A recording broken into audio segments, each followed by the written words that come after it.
Johnny from the Hangout Spot covering for the Boxing Voice. I am here with 2022 Trainer of the Year, the legendary Bob Santos.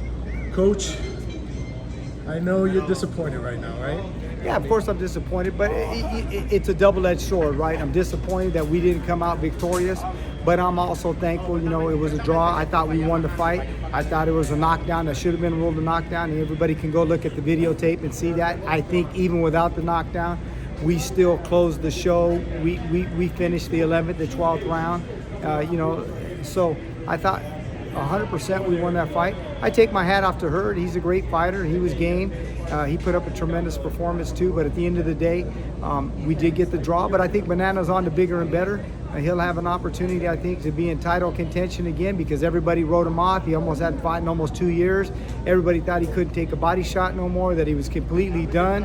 And we proved tonight otherwise because Hurd, one still thing about him, he's a big guy and he's a big puncher. And we were able to take all his body punches and everything up top and go the distance with him. And like I said, it should have been a win, but it is what it is. That's the way the judges seen it, and we have to live with that. Yeah, no, and for my viewers, we are talking about Jason Banana Rosario with a split decision draw against Swift Jared Hurd tonight on Pro Box TV. I think it was pretty impressive. I mean, I had Jason winning this fight.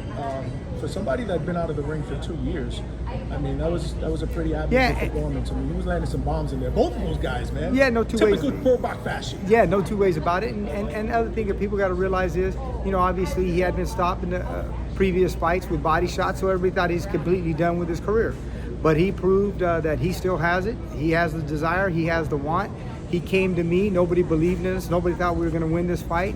A lot of people thought we were going to get stopped within 4 or 5 rounds, and we proved otherwise tonight. So he's back in contention, and I think his name goes right to the top. He's a former unified champion. And for Jared Hurd, he moves on to good things, though, too. So maybe they'll do a rematch. I don't know. If not, but I think both guys put themselves in a position to get a great opportunity. Yeah, absolutely. I think the middleweight division right now, it's starving for somebody to kind of take it over. No two ways about it. There's no dominant guy in the middleweight division, so it's wide open, and anybody can win a championship at any time. There's no Canelo Alvarez at this time, or a Triple G, or somebody of that nature, or shout out to Marvin Hagler, one of my favorite fighters of all time. Mine too. But that being said, we'll see how it plays out. I think there's a lot of opportunities, and I think he can still get himself in title contention and even win a title. And I think it's safe to say he's not going to have a long layoff this time, right? No, exactly. God willing. Well, he was out of boxing because nobody gave him an opportunity. They thought he was completely done. Obviously the fight with Brian Mendoza, who I now train, who had stopped him, on a PBC fight previous. And so when that happened, everybody goes, well, he's completely done. And he proved otherwise tonight. I hear you spoke about Brian Mendoza, so you're training him now? Yes, I got him in the gym, and we're real thrilled, and hopefully we'll get him back in title contention as well. Speaking of titles, Mario Barrios, right, the WBC champion, just had a baby, right? Yeah, he just had a baby. We're looking for Manny Pacquiao. We'll see how that plays out. I know they were talking about Boots Ennis. We'll see what they come together with, but we'll be ready and willing to fight anybody at any time. At what point do you think you see him back in the ring? Do you see him back in 2020? For sure. Before the end of the year, there's no two ways about that. Okay, and you got another big fight coming up with your fighter, Erislandy, Lara. Yeah, I happen to manage him, Garcia. work with him. Yeah, that's a great fight for him. I'm expecting Lara to come out victorious.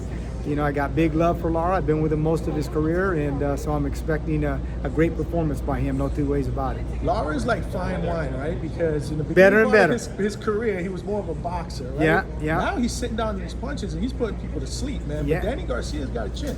Yeah, he does. But at the end of the day, I think Lara is a superior fighter. Danny, no disrespect to him. He's done great things.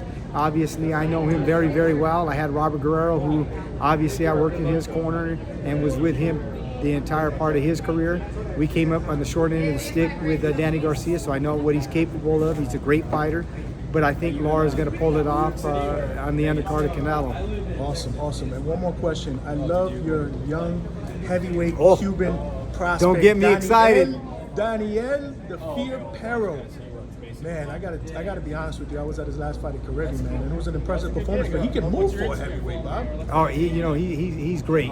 Dainier, the Fear Perro. Who would you compare him to, though? I always I always say he's a lot like Usyk. Obviously, he doesn't have the accomplishments Usyk does. Obviously, you got to stay disciplined and, you know, move your best foot forward. I'm not going to say that he's going to do what Usyk did, but he does have the skill set.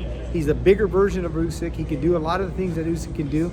Obviously, over time, you have to be disciplined. You have to live in the gym. You have to want it and have that want. If he does, I expect him to be the first Cuban heavyweight champion in the history for his country. You also train his brother, right?